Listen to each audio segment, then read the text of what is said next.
All right, we're recording the study guide answer key. This is explanations as well as answers for study guide on Tuesday, March 3rd.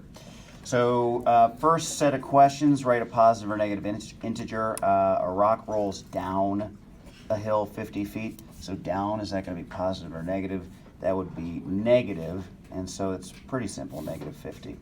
A baseball hits a height of 250 feet above the field. Think about a baseball being ground level, and now the baseball's up. And if it's up here, that really looks positive to me, positive 250. Graph the integer and its opposite, so that we should focus on the opposites first and say, what's the opposite of negative 2? 2.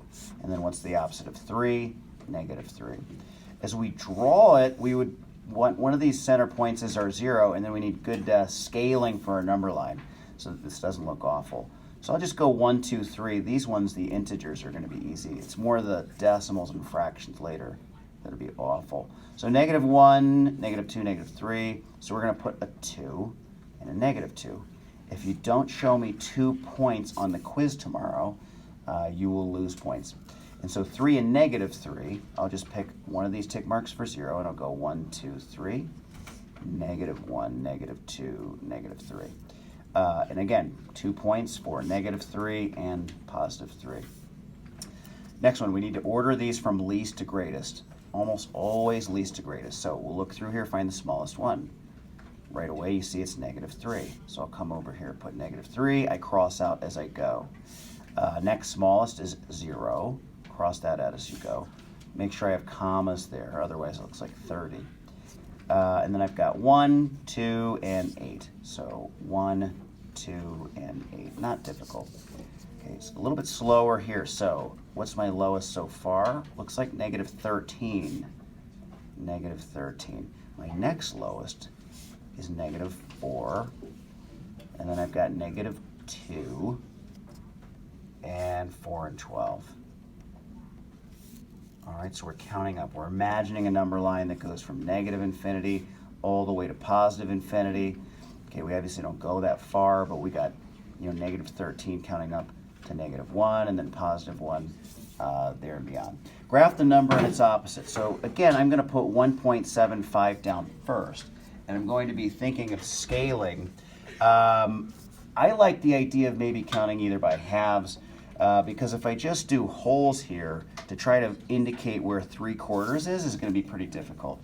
So I'm going to put a 0 in the middle, and then I'm going to go by halves. So I've got 0.5, 1, 1.5, 2. And now I know that 1.75 is going to be halfway between 1.5 and 2, right about there.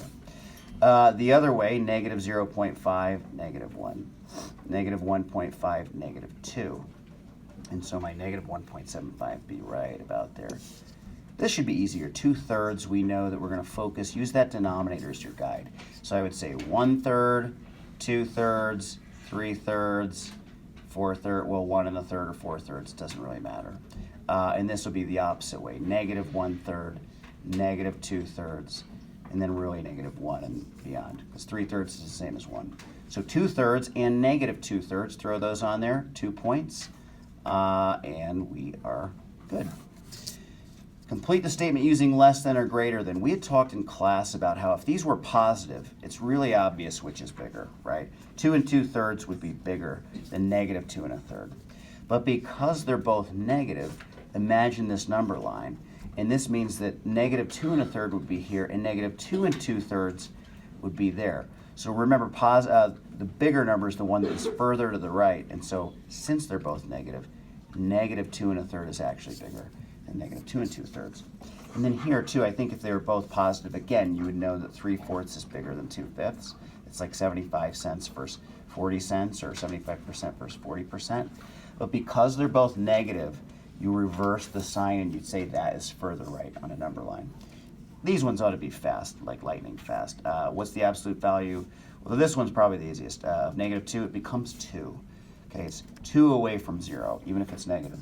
0, it's just 0. Don't overthink that. 15 is probably the hardest one. A group of you are going to think you just changed the sign. But that's not true. We're saying 15 is how far away from 0? 15 So positives stay positives, negatives become positive. My strategy here is to plow through and ignore the question. First look and just say the absolute value of negative 11 is 11. This is going to be 2. This will still be 2, and this will be 2. And now which is bigger, 12 or 11? 12. So 12 is greater than the absolute value of negative 11.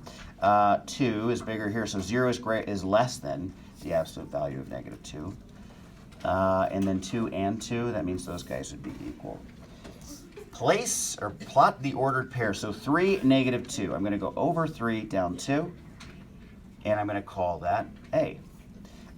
B is negative 5, 0, so I come left 5, but I don't go up or down at all.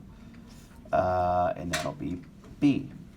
Remember, the first number is really how far left or right. That was the first number line we learned. And then the second number is about how far up or down, the second number line we learned. And they both have 0 as their center place. So that's why things will stay, on one of the axes sometimes. C, 0, 4. So I'm not going to go sideways at all. I'll just go straight up. That's C.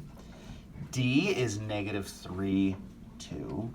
So slowly, because now you're getting more stuff in here. D. Okay. E is negative 6, 3. Wow, all the way over. Even though it doesn't say negative 6, you know this line must be that. And then negative 3 right there. So that's E. And then F is 5, negative 3. What is that? Point F. Okay. And so this last question here, how many of them are in quadrant 4? So this is quadrant 1, 2, 3, 4. If you remember, we said it was like baseball: first base, second base, third base, home plate. So we have 2 that are in there. So 2 points are there. I'll break this video up into 2 pieces. So this is part 1, page 1. If you still have a question, reply here, and not in the video, but on the Schoology, and ask the question. Maybe some other student or I can help you out. And I'm recording this in first period, and they're all so excited to say hello. So at this time, without saying anything that will get you in trouble, first period, go ahead and say hi. Hi! Okay, wow. Not so loud next time, but very lovely. Thank you.